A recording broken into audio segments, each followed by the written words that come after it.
what is it, Josh, that is your passion for what drives you to do what you do? So I would say my passion for that is really connecting people to the natural world and to these skills that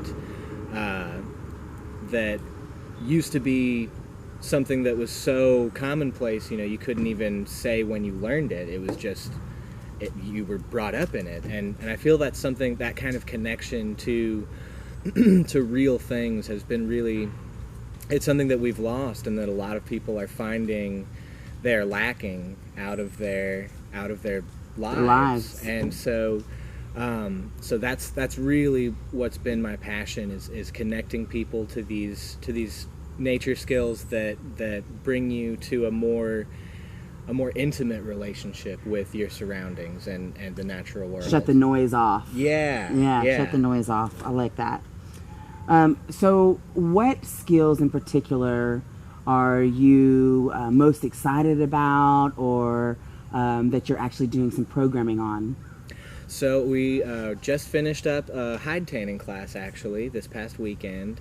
And that was really great. We got a lot of responses. We filled up the class pretty well. And yay, congratulations. Thank That's you. awesome. It was really exciting. And there's so many hunters and people in Tennessee that do things with animals, and most of them, they feel almost like a feeling of guilt over wasting part of that. Right. So I know there's so many people that have thought about it, but they just don't know where to start. So did you do the brain tanning? Is that what you did last time? Yeah, we did. Talking about using all of the body. Yes, absolutely. It's a great way to just absolutely use. And there's no waste in nature. Like, vultures gotta eat, coyotes gotta eat. But, cycle of life. Right. But if there's a way that you can take these parts that would normally be waste parts, and they're wasted all the time, and transform them and give them this new life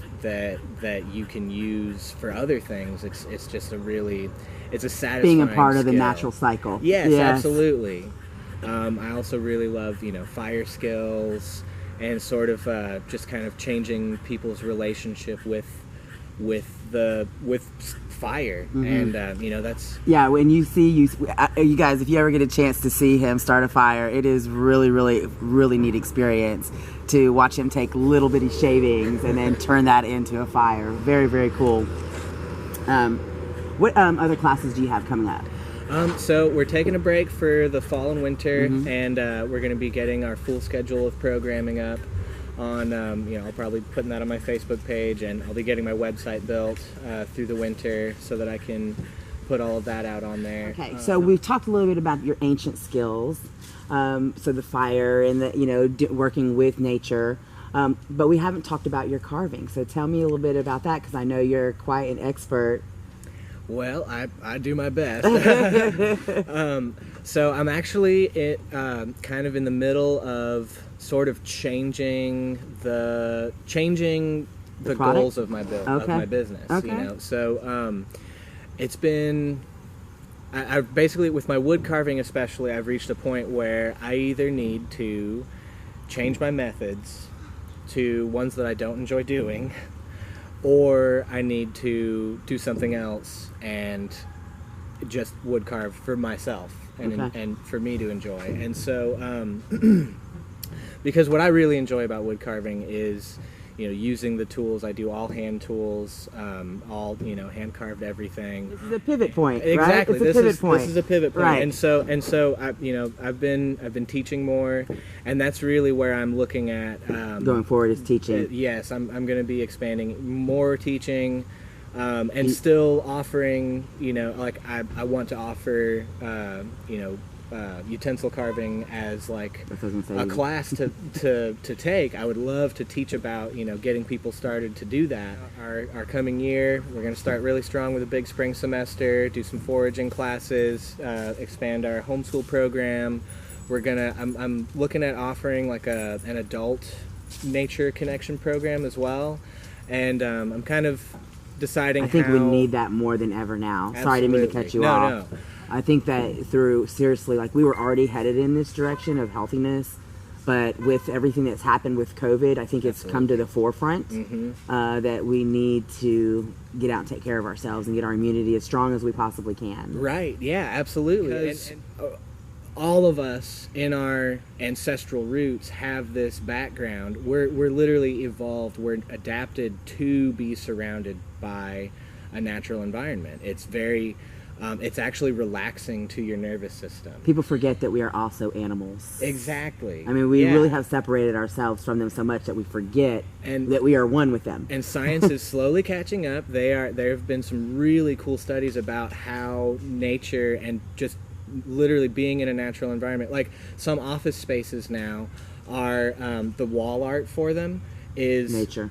Pictures of trees, and because even just being by a picture of a tree, you can have that same effect. Is calming to your nervous system. And they say like blue and green are like the most calming colors of the spectrum. And look, beautiful water, green trees. Go figure. Yeah. And so that's something that a lot more people are becoming aware of, and with all of the things that people have been facing this year with all of the restrictions on gathering, and we really felt it. And the fear of just like because of these COVID. things because of COVID. And so there's a lot of people who are stretching their comfort zones in new ways, and a lot of it involves getting out into nature, but then there's still that, well, what do I do now? And so so you're going to show us what we can do now. I'm going to show people what they can do. I love that. Yeah. And what a way to pivot your skills into what we need now. And that's what entrepreneurship is all about, is finding your niche market. So that's awesome. I know that you also do some homeopathy for yourself. Is that kind of maybe something you'd put into the mix, or fermented foods perhaps, or what do you think along nutrition wise? I'm really into natural diet, eating a minimally processed diet within whatever's within everybody's reach, right. Of course, and again, that comes into like what we're evolved to do, how we're evolved to eat, eating with the seasons, eating what's available in our area. You should not be able to get a tomato any time of year. And something's wrong with that model, huh? Yeah, well, and when you go out at Christmas time and you buy a tomato, it doesn't even taste good, right? Because you're buying a tomato that was shipped across the equator, and it was grown somewhere where it is in season, or it's from a hot house or whatever, And so, I'm through my foraging classes and going, wild harvesting classes. We'd go through and we identify a lot of the natural food sources that are around us and wild medicines that are available and traditionally used by people in our area. That's cool. And so you do kind of focus on the Appalachian region. This is our region, right? Yeah, Beautiful. This is where we're at. This is the nature that we have around us to connect to. And so a lot of these skills are very universal. Like, you can start a fire over here, you can start a fire over there, and actually, if I was going to the Southwest, it might be easier to start a fire because it's so much drier. We have everything's wet here, but as far as I'm really all about just connecting with your immediate surroundings, even if the nature that you have available to you is literally only your yard. There's actually so much there. So what first sparked your interest in all of this? Because I believe I've heard little bits and pieces of this story, but something about a little boy wanting to run away from home into the woods? Yeah, I just, growing up, my mom read to us all the time. Really good books, the Little House series.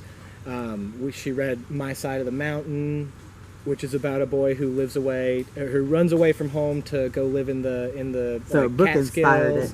A lot of it, yeah. And so I always had these visions of just kind of, and I was never like, oh, my home sucks, I hate this family life and everything. I just was so inspired by that, like, Peter Pan autonomy and self-directed everything, the freedom that the woods represented Yeah. was a really alluring thing to me. And so, I think I was like 7 years old. Wow. Before I really liked writing enough or was good enough at writing to like keep a list, I started a picture list. It was the first notebook I ever started before I started my first journal or anything. And I just started drawing pictures of what I felt like I needed to be in the woods and to live in the woods by myself. And you know, as I kept thinking about it, you know, it's like, okay, well, I'm gonna need some rope. I guess I need a machete, and you know, and so some of those things slowly got checked off the list over different birthdays and everything. But you know, I started sort of exploring, like, well, you know, people didn't always have sleeping bags. You know, people didn't always What did they do before? Yeah. How did you get a rope without a rope store? And so, Right. so through exploring those questions, you know, You developed a skill set. I started finding some answers, and which led to lots more questions. Always. But That's how it always works, right? You just open that absolutely, yeah. Pandora's box, and here we go. Yeah, but that's really you know, a lot of book inspired, and a lot of it was just my mom. You know, I was thinking about that this morning, how I credit my mom with so much because she homeschooled all of us, and That's a lot of work too. It's a lot of work, and really a sacrifice in a lot of ways. And her whole deal was to support our interests as individuals. You know, like my brother got into skateboarding, and for his birthday, she took him and his friends like 6-hour drive away to Louisville to go to the skate park. That's awesome. And, you know, all of this stuff. And so she was really cool about like supporting my interests. And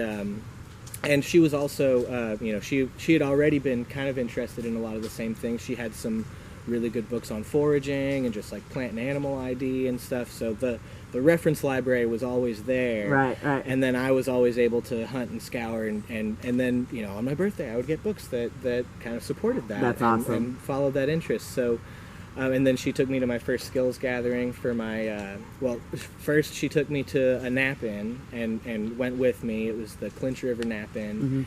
And it's just a small gathering where people get together and they like make arrowheads and throw atlatls, and that's where I started my first friction fire. Okay. And so then Primitive skills. Yes. Yeah. And then about a year or two later, I was looking at graduating high school, and I was like, well, you know, if I'm going to start college and everything, like I've wanted to go to one of these gatherings for like a long time. And I'm afraid that once I start college, I just won't have time to take off and go do that. And so so for my senior trip, she drove me down to Georgia, dropped me off for a week to camp out by myself. I was almost 17. I had a month until my 17th birthday. Wow. And when I would graduate. And But you had been preparing since you were 7. yeah, and that was so good for me. It was that community. So aside from my mom, that community, the Earth Skills community that I was able to tap into through that first gathering, those were the two biggest real growth catalysts for me.